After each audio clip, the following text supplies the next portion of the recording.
What is going on, everybody? I am the FDGURU, bringing to you guys a Thursday NBA edition for the two-game slate here tonight. The same slate we saw on Tuesday. We got the Cavs against the Celtics, Mavericks against the Thunder. The Mavericks were just brutal to watch. All in all, on Tuesday, got absolutely wiped out. Luka Doncic couldn't have played any worse. However, I'm either going to get my heart ripped out again tonight by Luka, or, he's going to remember to play basketball again and not miss every single shot he takes. I do expect a much better game here tonight.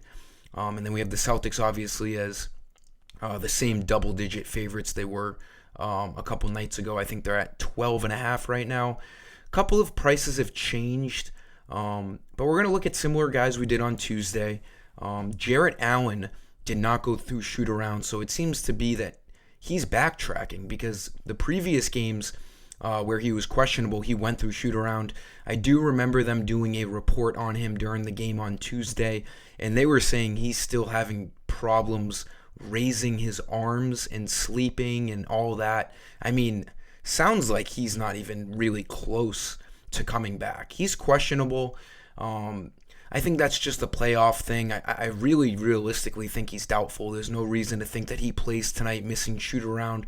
But it is the first game on the slate, so regardless, we will get that news. We might be forced to play a very, very cheap Isaiah Okoro again, who will most likely be starting for Jarrett Allen if Jarrett Allen is out. But we'll get into my plays as usual, one for each position. We've had a tough playoffs. Actually, we had a great start to the playoffs. Really just the last week or two, we've had a couple of tough breaks. Last night's single game, Jalen Brunson played well, but he missed 8 or 9 minutes in that second quarter. And when we have him at MVP in every lineup, those 8 minutes are just crucial. So we ended up just missing cashing because of that. But we move on to a new day.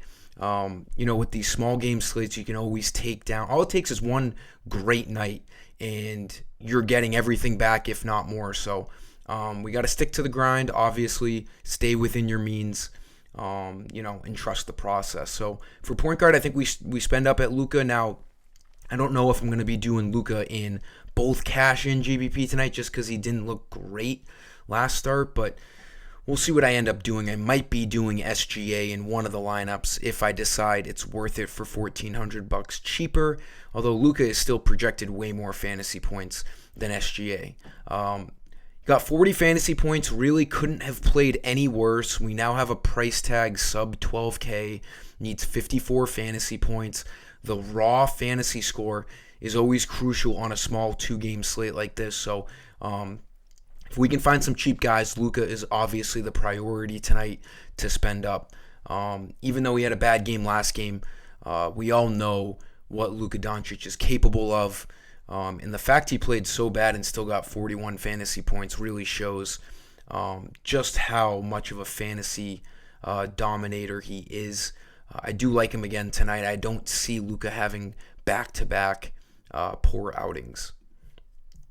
Shooting guard, on Tuesday I did Luka and Jason Tatum and found some cheap guys. Tatum is obviously a great play tonight. I'm not sure what I'm doing with all these guys yet, but I'm just going to, throw out guys that I like for value to you. Jaylen Brown looks good at 8,400. Similar price to Kyrie Irving and Jalen Williams, and I give Brown the huge edge. I picked Jalen Williams everywhere on Tuesday, and he, had a bad first half, played better in the second half, didn't look great overall, needs 40 fantasy points. You could end up going to him. The only scenario, in my opinion, where Jaylen Brown gets outscored by Jalen Williams would be the Celtics, blowing out the Cavs and Jaylen Brown not playing in the fourth quarter. Always a possibility, but not likely. In the playoffs, for these guys to not play towards the end of the game, it needs to be like a 30-point game. Maybe not 30, but, with 4 or 5 minutes left if it's like a 25-point game. 20 points and under, these guys are going to be playing in the fourth quarter. It's the playoffs. You can't screw around. I'm really not going to, build my lineups off of being scared of blowouts, especially when we only have 2 games on the slate. Jaylen Brown projects a little bit better than Jalen Williams, and then Kyrie hasn't looked great. So Brown at 8,400.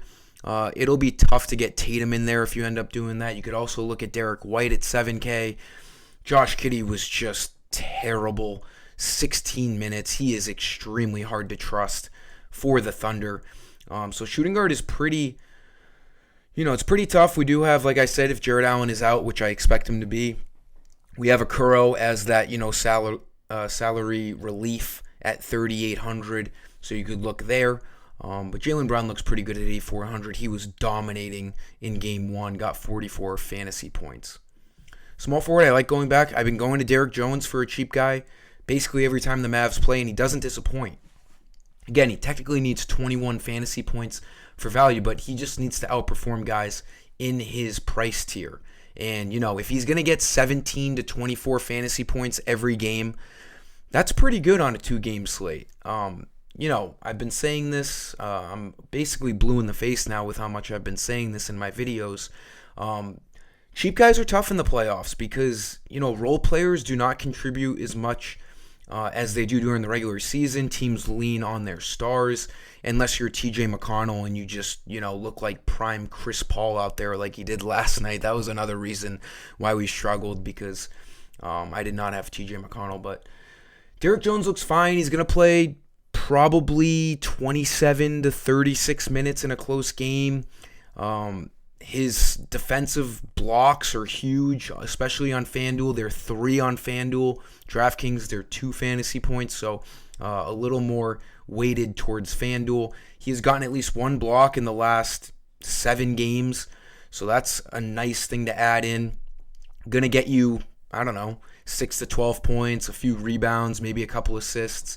Doesn't take much for him to get in the high teens or 20. So I do like Jones as a $4,300 guy. He's a guy, a rare guy who has continued to basically produce and his price hasn't changed. FanDuel loves changing guys' prices. I'll talk about one of those examples in just a second. But Derek Jones looks like a nice cheap guy at $4,300. Power forward, easy play again. Al Horford ended up hitting value last game. Didn't even play as much as he should have because the Celtics ran away with that game at the end of the game, so he only played 27 minutes. In a somewhat competitive game, he's going to play, we can project him out 32 minutes. He needs 28 fantasy points. Anything over 25, we're going to feel good about. He was doing a little bit of everything. Not a huge scorer. He'll hit a couple of threes when he's open in the corner, but they run the ball through him a lot on offense. They give it to him at the free throw line. He gets, a handful of assists. He's obviously their big guy with no Porzingis, so he runs into, rebounds. We can project him out for 6 to 10 rebounds tonight. I do like Horford at 5,700. He can play center and power forward, so if you don't like anyone at center, you can put him in at center or, put him to power forward if you want someone else at center. I do like Horford. And then for center, I had said I would talk about FanDuel pricing up a guy crazily. And that's Daniel Gafford, 5,600. I still like Gafford. He looked great in game one. They clearly made it a priority to play him over Derek Lively. Saw the most minutes he's seen in a long time, playing 27 minutes. Played really well. Again, this still falls into a hot hand approach here for the Mavs. The fact that Gafford starts and has that upper hand over Lively to begin gives him an advantage. But you're not crazy if you want to get different with ownership and save $1,200 with Derek Lively. Because if Gafford gets into foul trouble or he doesn't play well to start off, it's up in the air.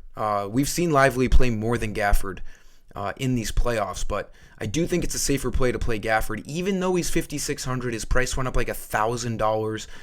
Hard not to like him after what he did against the Thunder in Game 1. He was the only player on the entire Mavericks team that felt like showing up on Tuesday. Everyone else played terrible except Gafford. 5 blocks, double-double. I like him to come out here with a lot of confidence. Clearly, he might be too big of a body for Chet Holmgren because Chet Holmgren was getting dominated on the boards, getting blocked. 5 blocks is so massive. He needs anything over 25 fantasy points we're going to like. He's projected for 27 28 fantasy points tonight in all the things that I've looked at so far today. So he looks pretty good, even though his price went up a ton. It's for good reason. I do like this play for Gafford as he just showed his ceiling last game. and doesn't seem to be afraid of Chet Holmgren. So I do like Gafford. He would have played probably even a couple extra minutes if the Mavericks didn't get blown out towards the end of that game. 5,600. His price went up, but I do think it's still a good value play. That'll do it for this video, guys. Let's get after tonight's slate. Hopefully we don't get a crazy blowout in the Cavs and Celtics game, and the Mavericks can, show up tonight. More games than not, more nights than not, we've had at least, one blowout, and on these small game slates, it makes it extremely hard to succeed and, project. You have to get pretty lucky.